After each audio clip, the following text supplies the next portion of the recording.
कृष्णनाथम् कारुण्यरूपं करुणाकरन्तं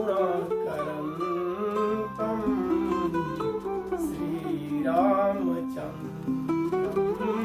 शरणं प्रपद्ये कर्पूरगौरं करुणावतारं संसारसारं भुजगेन्द्रहारं सदा वसन्तं हृदयारविन्दे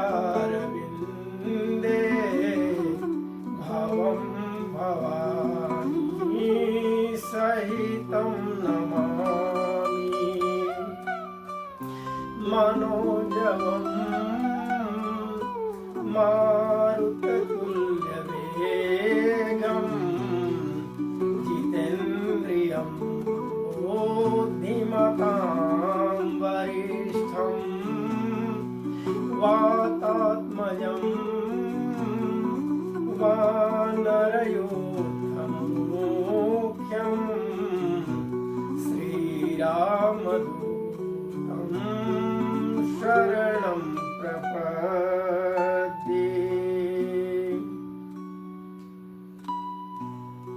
रामकथा रस रसिक प्रभो श्री शंभुनाथ हनुमान आदर सहित विराजिए करऊं कथा हरिगान। प्रेम से बोलिए सियावर रामचंद्र की जय, उमापति महादेव की जय, पवन सुत हनुमान की जय।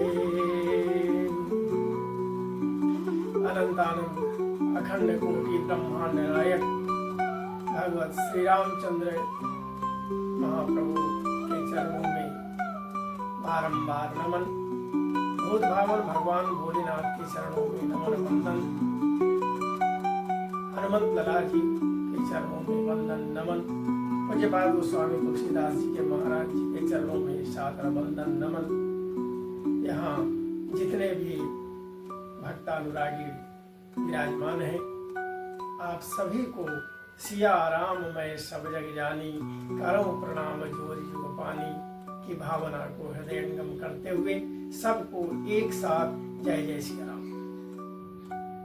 बहुत ही सुंदर अवसर, जब हरि कथा में लोगों को आने का अवसर प्राप्त होता है, लोग पहुंचते हैं। आजकल समय कहाँ है लोगों को भगवत कथा के लिए, लेकिन जब पहुंचते हैं तो जीवन का वह आनंदमय समय प्राप्त होता है, जिस समय से हम शायद सामान्य जीवन में वंचित रह जा सकते हैं। कल की कथा बहुत ही आनंदमयी कथा रही। हम और आप सभी उस कथा का गान किए। उत्तरकांड के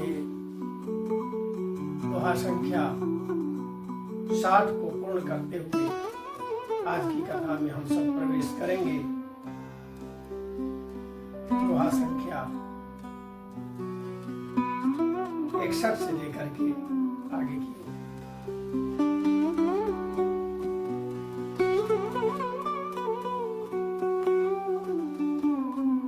गरुड़ जी महाराज को उस समय मोह होता है जब लंका युद्ध में भगवान श्री रामचंद्र जी महाराज नागपाश से बंध जाते हैं।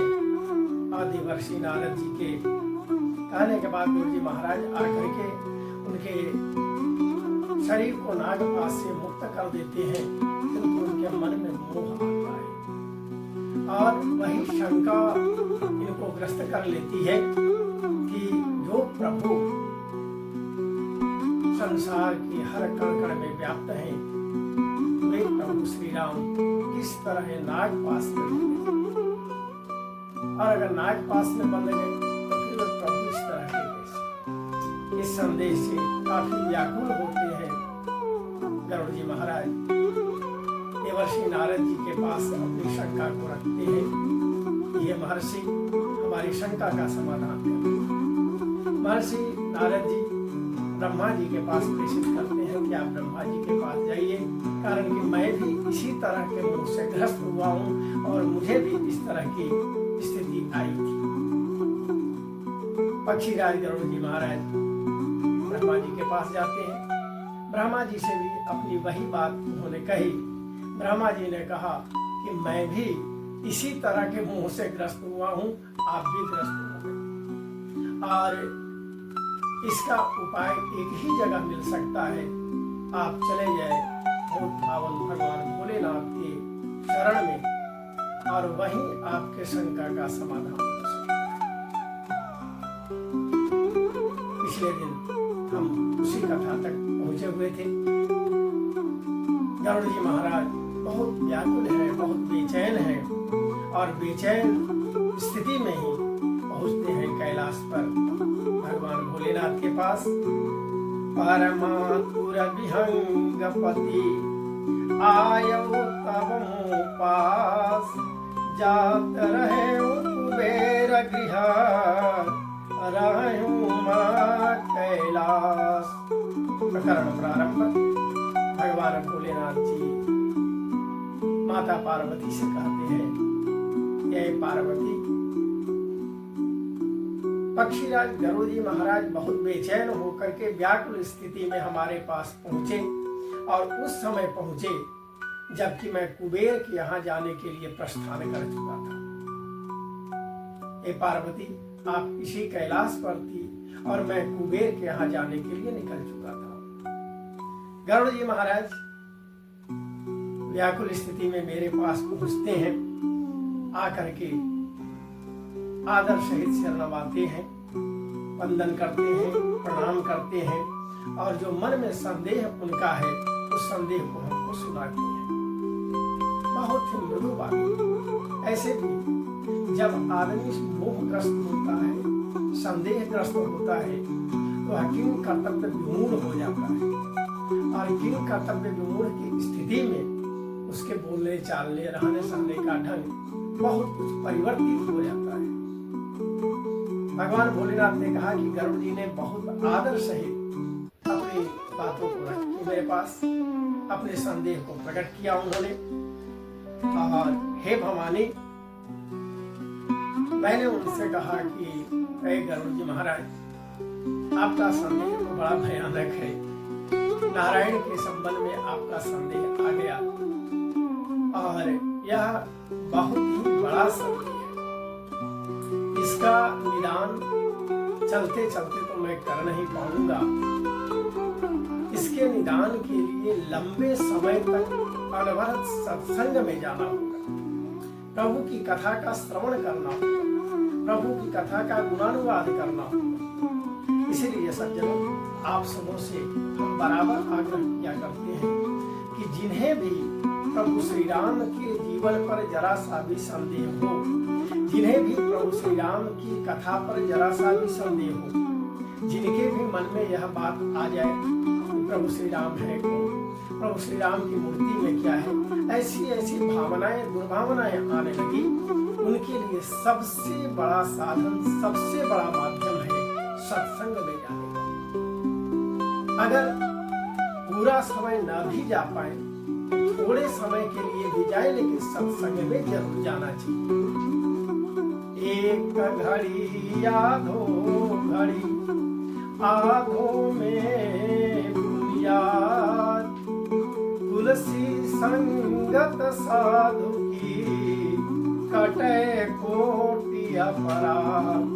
एक घड़ी है, नहीं जा सकते तो आधा घड़ी तक है। अगर आधी घड़ी भी नहीं जा पाए तो आधी से आधी घड़ी भी जाए, लेकिन सत्संग में जाना प्रारंभ कर दे। और जब सत्संग में जाना प्रारंभ कर देगा तो धीरे धीरे उसको सत्संग से लगाव बढ़ने लगेगा और वह आधी घड़ी एक घड़ी में बदलेगी। एक घड़ी के बाद उसका जीवन जो है सत्संगमय हो जाता है और जो प्रभु श्री राम के प्रति जो मन में संदेह आता है, सनातन धर्म के प्रति जो संदेह आता है, प्रभु के अवतारों के प्रति जो संदेह आता है, वह संदेह सारे मिटने लगती है। लेकिन बाबा भोलेनाथ ने यहाँ गरुड़ जी महाराज से कहा कि आपका संदेह बहुत बड़ा है और एक घड़ी या 2 घड़ी से काम चलने लायक नहीं। इसके लिए आपको अनवरत सत्संग करना होगा, अनवरत सत्संग में जाना होगा, लगातार प्रभु श्री राम की कथा को सुनना होगा। अब तो सोचना यह है कि हम आपको कहाँ भेजें जो कि लगातार आप कथा का श्रवण करें, लगातार सत्संग का रसपान करें। और उस हालत में विचार करते हुए बाबा भोलेनाथ ने कहा कि अब एक जगह है जहाँ की लगातार भगवत कथा चलती रहती है, लगातार सत्संग होता रहता है। एक तरह से कहा जाए कि वह ऐसा हॉस्पिटल है, इस रोग के निवारण का, संदेह रूपी रोग को नष्ट करने का ऐसा अस्पताल है वह, जहाँ की 24 घंटे चिकित्सक ड्यूटी में होते हैं। और वह स्थान है नीलगिरी पर्वत। हे गरुड़ जी महाराज, आप नीलगिरी पर्वत पर चले जाएं और वहां जाकर के काकभूषुंडी जी महाराज से आप भगवत गुणानुवाद का श्रवण करें, कथा का श्रवण करें। आपका जीवन धन्य हो जाएगा और जो भी आपके मन में शंका है, जो भी मोह है, आप उससे मुक्त हो जाएंगे। गरुड़ जी महाराज वहां से प्रस्थान करते हैं नीलगिरी पर्वत की ओर। यहाँ पर माता पार्वती ने एक जिज्ञासा व्यक्त कर दी भगवान भोलेनाथ से कि प्रभु, आप भी तो इस शंका का निवारण कर सकते थे। बाबा भोलेनाथ ने कहा कि 2 बातें। पहली बात यह है कि जरूर इनके मन में कोई न कोई अहंकार आया होगा और ये प्रभु नारायण की कृपा से मोहग्रस्त हुए। तो अब यह जो मोहग्रस्त हुए हैं, इनके मोहग्रस्त से मुक्ति के लिए कुछ दूर तक आगे जाना होगा। दूसरी बात, जो जिस तरह का जीव होता है, जो जिस तरह का प्राणी होता है, जो जिस तरह का व्यक्ति होता है, अगर उसी तरह के व्यक्ति द्वारा कोई बात समझाई जाए तो उसका प्रभाव अधिक पड़ता है। बाबा भोलेनाथ ने कहा कि खग जाने खगही की भाषा। पक्षी राज गरुड़ जी अगर पक्षी से ही कथा सुनेंगे, पक्षी से ही प्रभु श्री राम के गुणों का अवगाहन करेंगे, तो इन्हें उनकी बात जल्दी समझ आएगी। इसलिए हमने नीलगिरी पर्वत पर उनको जाने का आदेश किया। पहुंचते हैं पक्षी राज गरुड़ जी नीलगिरी पर्वत पर। बहुत सुंदर वहां का प्राकृतिक सौंदर्य देखने का इनको मिला, बहुत आनंदित होते हैं। और वहीं जो सरोवर है, उस सरोवर में मज्जन करते हैं, स्नान करते हैं। स्नान करने के बाद वे आगे चलते हैं। बाबा भोलेनाथ की बातें उन्हें याद पड़ती हैं। बिनु सतसंगन हरि कथा, तेहु बिनु मोह न भाग, मोह गए बिनु राम पद, होई न दृढ़ अनुराग। प्रभु श्री राम को प्राप्त करने के लिए अनुराग सबसे आवश्यक है। प्रेम, राग, अनुराग, विराग।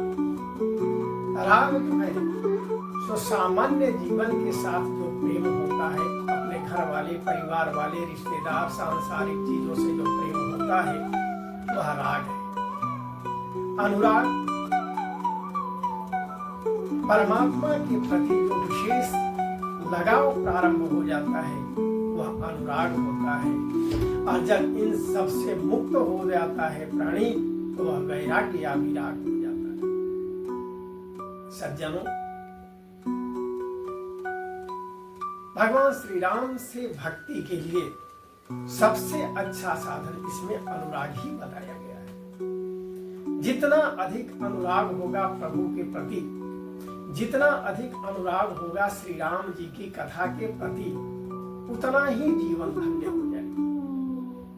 हम और आप यहाँ एकत्रित होते हैं कथा गायन के लिए, कोई सामान्य बात नहीं है। समय कहाँ लोगों को है, लेकिन जो इस कथा गायन में जुड़ जाते हैं उनका जीवन धन्य हो जाता है। पक्षीराज गरुड़ जी महाराज वहां स्नान करके और उस वट वृक्ष के नीचे पहुंचते हैं, जिस वट वृक्ष के नीचे कागभूषुंडी जी महाराज अनवरत श्री राम कथा का गान करते रहे। जैसे ही पक्षियों ने देखा कि हमारे राजा चले आ रहे हैं, वे सभी पक्षी अचंभित होकर के उस ओर देखने लगते हैं, खड़े हो जाते हैं, अभिवादन करने लगते हैं, आतिथ्य करने लगते हैं।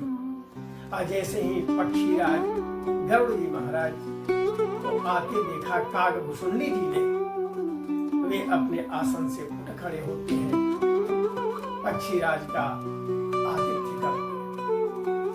पूज्यपाद बाबा गोस्वामी तुलसीदास जी ने पक्षियों के भावना के द्वारा भी यह व्यक्त किया कि हमारा यह संस्कार होता है कि हमारे यहाँ कोई भी अतिथि पहुंच जाए, यथा संभव उनका हम आदर करें, यथा संभव उनकी सेवा करें। एक महाराज जी कहा करते थे, एक संत के पास एक व्यक्ति पहुंचा और जाकर के उसने पूछा कि महाराज, अगर दरवाजे पर कोई आ जाए तो क्या करना चाहिए? बहुत ही सुंदर वाणी में उन्होंने कहा कि दरवाजे पर कोई आ जाए, उसे जो भी घर में बना हो थोड़ा सा भोजन करा देना चाहिए। उसने कहा कि अगर भोजन ना करा पाया तो, अगर भोजन नहीं करा पाए तो उसे एक गिलास ठंडा ठंडा पानी पिलाना चाहिए। कहा कि अगर वो पानी नहीं पिला सका तो, अगर पानी नहीं पिला सके तो आसन बिछा करके कुछ देर उसको बैठ के विश्राम करने के लिए कहना चाहिए। उसने कहा कि अगर वो भी ना कह सका तो, कहा कि अगर वो भी नहीं कह सका तो कम से कम खड़े खड़े उससे दो मीठी बातें कर देनी चाहिए ताकि उसका मन आनंदित हो जाए। उस व्यक्ति ने कहा कि अगर वो भी मीठी बातें नहीं कर सका तो महात्मा जी ने कहा कि अगर नहीं कर सकते तो फिर चुल्लू भर पानी में डूब करके मर जाना चाहिए। प्रेम से बोलिए सियावर रामचंद्र की जय। ये आतिथ्य की बात आती है। कागभूषुंडी जी महाराज अपने राजा को पधारे हुए देख करके उनका आतिथ्य करते हैं, आसन बंदन सभी करते हुए और बहुत ही सुंदर आसन पर उन्हें विराजमान करते हैं। अब विराजमान करा करके पूछा है कागभूषुंडी जी महाराज ने कि आपके आने का प्रयोजन क्या है? राजा जी महाराज, आप ही बुला लेते, हम वहां पर पहुंच जाते। कितनी महानता कागभूषुंडी जी महाराज जी की कि प्रतिदिन कथा का गान करते हैं, वहां श्री राम कथा सुनाते हैं और आस पास के सरोवर में जो भी हंस वगैरह या जो भी पक्षी वहां पर रहने वाले हैं सभी पहुंच करके भगवत कथा का आनंद लेते हैं। अब यहाँ पर एक बात और है कि सामान्यतः हम जानते हैं कि काग पक्षी जो है, कौवा जो है, वह कर्कश बोलता है, लेकिन बाबा गोस्वामी तुलसीदास जी ने इसे मानस महासरोवर में स्पष्ट किया है कि कौवा भी मीठी वाणी बोलता है। कागभूषुंडी जी महाराज बहुत ही मीठी वाणी में प्रभु श्री राम का कथा गायन करते हैं और जितने पक्षी हैं सभी उस कथा का भाव यह कि अगर हमारे मन में प्रभु श्री राम के प्रति प्रेम हो जाएगा, उनके प्रति अगाध लगाव हो जाता है, उनके प्रति अपने आप समर्पण का भाव हो जाता है, तो हमारी वाणी मधुर वाणी हो जाती है, हमारी वाणी में अपनत्व की बातें आती है, प्रभु श्री राम की सुंदर कथा करें। अब वहां भी पक्षीराज गरुड़ जी महाराज ने अपनी सारी बातें बताई, किस तरह से इनको मोह ने ग्रस्त किया उसके बारे में भी कहा। और देवर्षि नारद जी के पास गए, फिर ब्रह्मा जी के पास गए, फिर बाबा भोलेनाथ के पास गए और सारी बातों को बताते हुए उन्होंने कहा कि मोह से मुक्ति का एक माध्यम आपके पास बताया गया, अनवरत सत्संग में सम्मिलित होने। जबकि जैसे ही गरुड़ जी महाराज वहां पहुंचे हैं, वहां का सुंदर वातावरण, वहां का भक्तिमय स्थान देख करके उनके मोह को स्वतः समाप्त हो चुके हैं। उन्होंने कहा, कुशुंडी जी महाराज से कहा कि मैं जैसे ही यहाँ पहुंचा, जैसे ही यहाँ की स्थितियों का अवलोकन किया, वैसे ही जो मन का संदेह था, जो मन में मोह था, वह मोह तो समाप्त हो गया है। लेकिन हम बस आपसे यही आग्रह करेंगे, यही आपसे निवेदन करेंगे कि प्रभु श्री राम का कथा हमें सुनाए, प्रभु श्री राम के कथा का अवगाहन करें। अब श्री राम कथायति पावन, सदा सुखद दुख पुंज नसावन, सादर तात सुनावहु मोहि, बार बार बिनवहु प्रभु तोहि। हे प्रभु, हम बार बार आपसे विनय करते हैं, प्रार्थना करते हैं कि हमें श्री राम की वह पावन कथा का श्रवण कराएं, जो कि हमेशा सुख देने वाली कथा है और दुखों का नाश करने वाली है। और उस कथा को सुन करके मैं अपने आप को धन्य समझूंगा। गरुड़ जी महाराज उनके काकभूषुंडी जी के चरणों में वंदन करते हुए कथा सुनने का, उनसे गरुड़ जी से कथा सुनने का आग्रह करते हैं, निवेदन करते हैं। काकभूषुंडी जी महाराज कहते हैं कि हे गरुड़ जी महाराज, आपकी इस जिज्ञासा को सुन करके मन में बहुत आनंद आ रहा है और अब हम आपको प्रभु श्री राम के जीवन कथा को सुनाएं।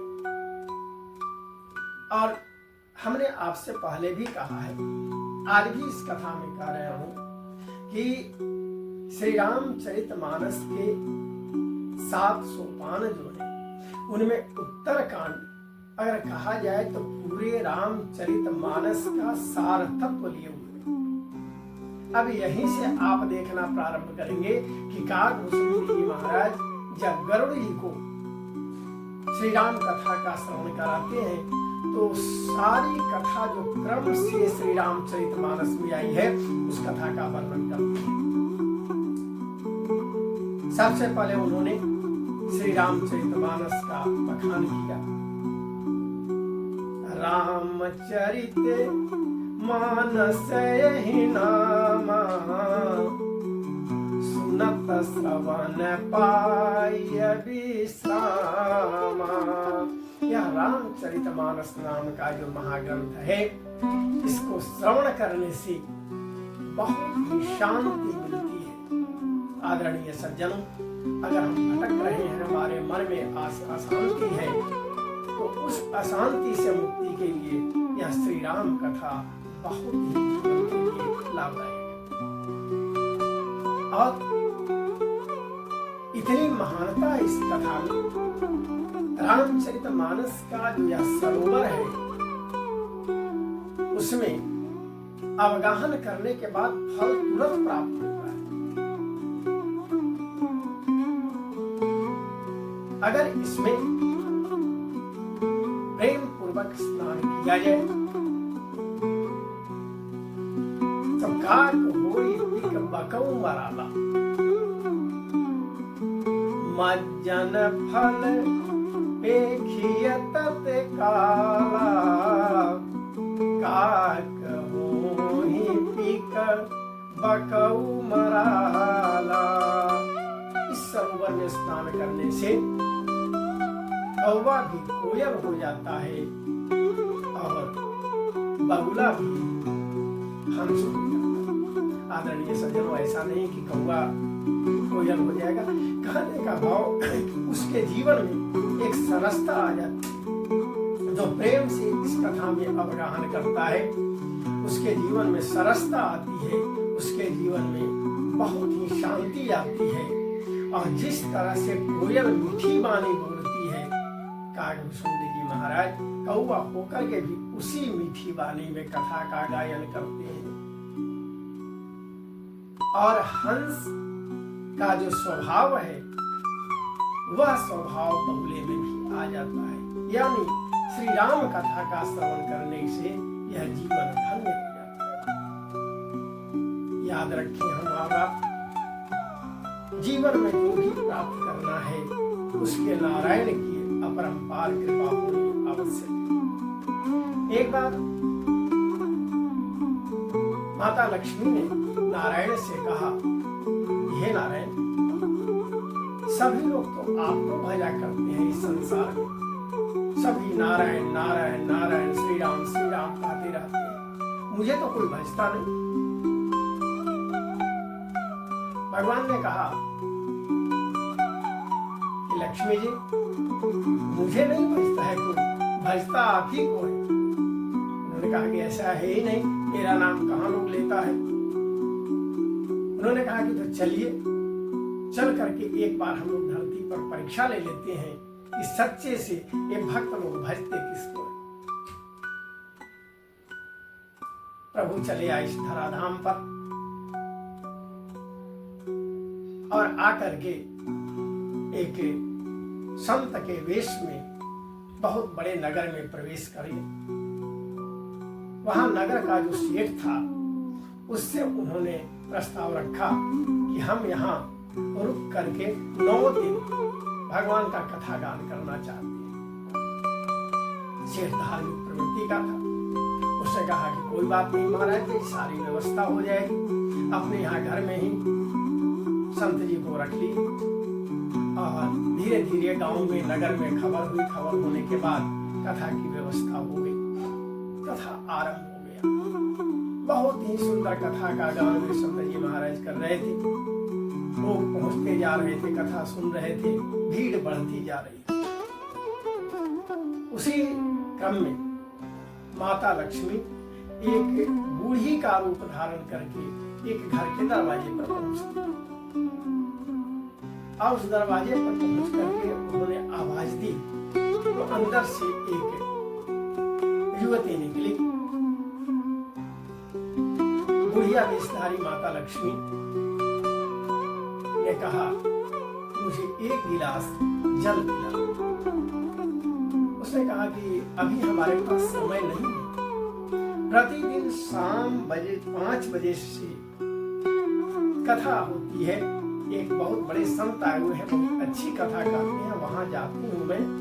अब हमारे पास समय नहीं है, वो समय हो गया है कि कथा आरंभ होने वाली है।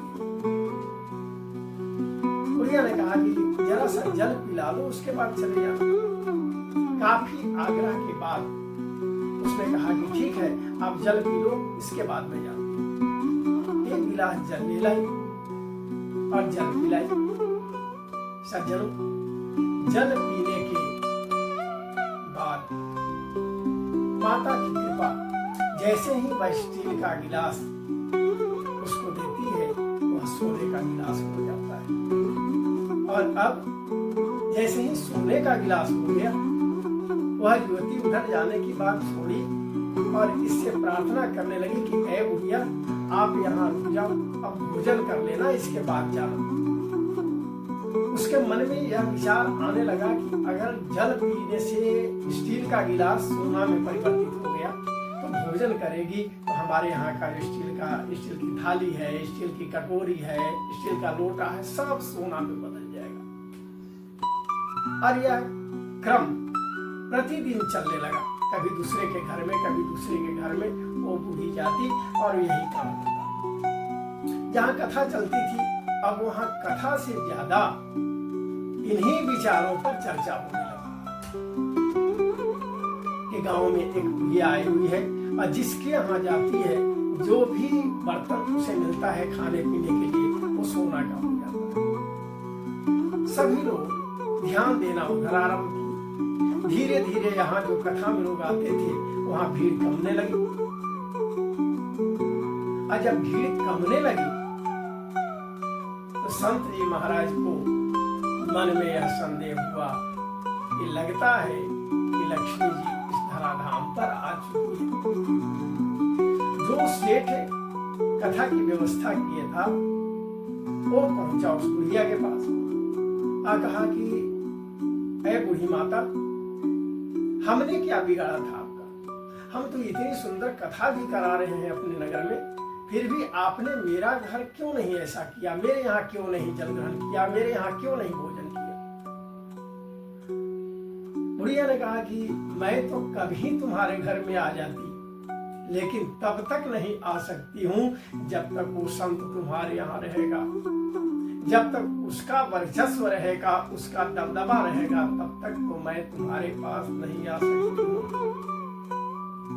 सेठ ने कहा कि तो घबराने की क्या बात है, मैं इसका भी उपाय कर देता हूँ। अगले दिन महात्मा जी से उसने कहा, महात्मा जी अब यहाँ से अपना बोरिया बिस्तरा हटाइए, आप धर्मशाला में व्यवस्था हो गई है आपकी, आप वहीं जाकर के रहेंगे। संत जी ने कहा कि तो 3 दिन तो कथा शेष ही है, अब यहाँ आप क्यों हटा रहे हैं? उन्होंने कहा कि मैं कुछ नहीं जानता, बस हटाया तो हटाया, आप वहां चले। प्रेम से बोलिए सियावर रामचंद्र की जय। आदरणीय श्रद्धालुओं, यह माया है।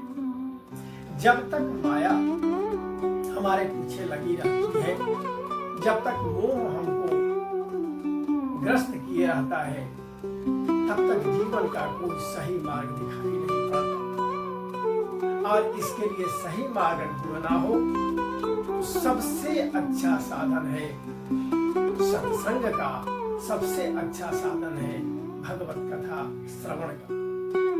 यह संयोग की बात है कि हम और आप यहाँ पर भगवत कथा श्रवण और गायन करने आते हैं। यह कुछ पल के लिए ही सही, लेकिन लोगों की भावनाओं को प्रभु श्री राम से जोड़ने का एक बहुत बड़ा प्रयास होता है, बहुत बड़ा साधन होता है। पक्षीराज गरुड़ जी महाराज कथा श्रवण कर रहे हैं, काकभूषण जी महाराज कथा सुन रहे हैं, और सबसे पहले उन्होंने श्री रामचरितमानस का जो महत्व है, जो इसकी महिमा है, उसके बारे में बताया। उसके बाद नारद मुनि का जो प्रसंग है, राजा शिवनिधि, उनकी कन्या विश्वमोहिनी, भगवान विष्णु जी आदि की जो कथा हमने पहले सुन चुकी है, उस कथा का गायन किया। उसके बाद प्रभु श्री राम के अवतार के जो कारण हुए हैं उन कारणों को बताया, किस तरह से प्रभु श्री राम का अवतार हुआ है, अयोध्या में कैसी बधाई बजी है, कितना आनंदमय माहौल रहा है, इस कथा का वर्णन किया है काकभूषण जी ने। उसके बाद बाल चरित उन्होंने सुनाया, किस तरह से प्रभु श्री राम का बचपन बीता, चारों भाई किस तरह से आनंदमय माहौल में, आनंदमय परिवेश में अपना बचपन बिताया है। विश्वामित्र ऋषि का आगमन, इनके बाद प्रभु श्री राम और लखनलाल जी को विश्वामित्र जी का ले जाना, जनकपुर का प्रसंग, जनकपुर में श्री राम सीता, श्री सीताराम जी विवाह का सुंदर वर्णन काकभूषण जी ने किया है गरुड़ जी महाराज से। उसके बाद प्रभु श्री राम की राजगद्दी की तैयारी, फिर वनवास का की ओर प्रस्थान, वनवास में किस तरह से आगे बढ़े हैं, इन सारी स्थितियों का वर्णन, केवट से मिलन, केवट के साथ दोस्ती, गंगा पार होना, बीच में इधर की घटना जो कि प्रभु श्री राम के 14 वर्ष वनवास प्रस्थान के विरह में राजा दशरथ जी महाराज इस पंच तत्व तात्विक शरीर का त्याग किए हैं, उसका भी वर्णन काकभूषुंडी जी महाराज ने गरुड़ जी को किया। वन में गंगा पार करना, फिर वाल्मीकि ऋषि के आश्रम में जाना, चित्रकूट में जाना। सुमंत जी महाराज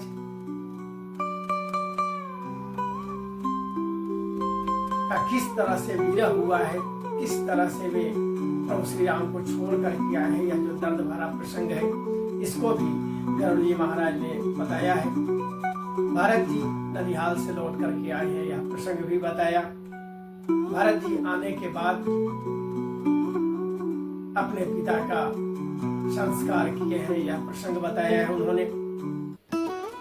और फिर पूरी अयोध्या श्री राम को वन से लौटाने के लिए वन में जाती है। वहां से जो बातें हुई उसको काकभूषुंडी जी ने बताया। और उसके बाद प्रभु श्री राम के चरण पादुका को लेकर के भरत जी का अयोध्या वापस होना, इन सारी कथाओं को गरुड़ जी महाराज ने कहा। और किस तरह से वन में प्रभु श्री राम ने विराध का वध किया है, सरभंग ऋषि अपने शरीर का त्याग किस तरह से किए हैं, इन सारी कथाओं को हम सभी लोग पहले अवगाहन कर चुके हैं। उत्तरकांड में उसकी संक्षिप्त पुनरावृत्ति काकभूषुंडी जी महाराज के मुखारबिंद से, और सुतीक्षण महाराज का जो प्रेम है उसके वर्णन में, अगस्त ऋषि के पास प्रभु श्री राम का जाना, इन सारी कथाओं को काकभूषुंडी जी महाराज कहते हैं। वहाँ संख्या 65 तक हम यहीं तक पहुँचते हैं। कही विराध वध जहि विधि देहत जी सरभंग, बरन स्तुति छन प्रीति पुनि प्रभु अगस्त सत्संग। गरुड़ जी महाराज कथा श्रवण करते करते आनंद विभोर हो जाते हैं, आनंदमय अपने हर पल को प्राप्त करना शुरू कर देते हैं। हमारे जितने भी श्रद्धालु यहाँ हैं, आप सभी जो कथा श्रवण कर रहे हैं, जो कथा का आनंद ले रहे हैं, अपने आप जीवन को आनंदमय करें। बहुत ही संजोग होता है, बहुत ही सुंदर अवसर प्राप्त होते हैं जब हम और आप सभी कथा सुनने के लिए आते हैं। अगर सांसारिक सुखों को, स्वर्ग के सुखों को, सांसारिक सुखों को एक पलड़े पर रख दिया जाए और दूसरे पलड़े पर सत्संग को रख दिया जाए, तो फिर भी यह सत्संग का पलड़ा ही भारी होता है। तात स्वर्ग अपवर्ग सुख धैर्य तुलाई कयन, तुलनता ही सकल मिली जो सुख लव सत्संग।